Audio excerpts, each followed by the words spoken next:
Bonjour, je suis Sébastien Caraba et je suis VTTiste professionnel. Ouais, c'est pas mal, c'est au-dessus de la ville, mais en même temps c'est à la campagne. C'est vrai qu'ici il y a de quoi faire, il y a pas mal de bois, il y a pas mal de dénivelé, aussi bien sur les routes, aussi aller vers Jalais, vers Liège et tout ça, donc il y a pas mal de possibilités d'entraînement.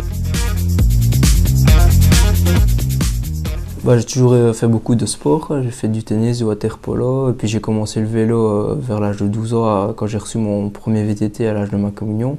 Et puis je me suis inscrit dans un club de randonneurs, et puis là j'ai mordu, j'ai commencé petit à petit la compétition, et depuis l'âge de 13 ans je fais du vélo, quoi. J'ai commencé par les petites courses à l'âge de 13 ans. Et puis petit à petit, j'ai vite évolué vers le niveau national et puis international à partir de 17 ans, quoi.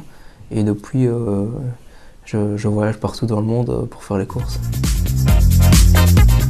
Sur la saison, je fais peut-être 10e de course sur la route et 9 dixièmes en VTT. Mais le VTT, c'est une ambiance plus conviviale et c'est différent. Moi, je préfère et ça me convient mieux.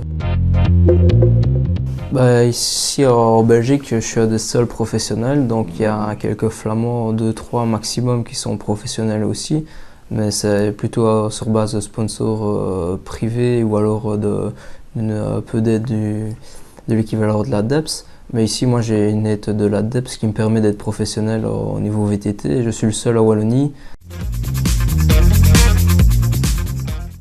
Le meilleur, il y en a pas mal, mais c'est ma victoire au Roc d'Azur en junior et en espoir, ou alors mes 3 titres de champion de Belgique en junior et 2 en espoir. C'est peut-être, si je devais retenir, c'est peut-être ma 4e place au championnat d'Europe en 2010, où j'étais 3e et sur une chute, je suis passé 4e, mais là j'ai manqué mon podium au championnat d'Europe sur une chute dans le dernier tour. Là, ça m'est resté au travers de la gorge un petit temps, mais bon, c'est pas non plus une mauvaise performance, mais c'était une petite déception, quoi.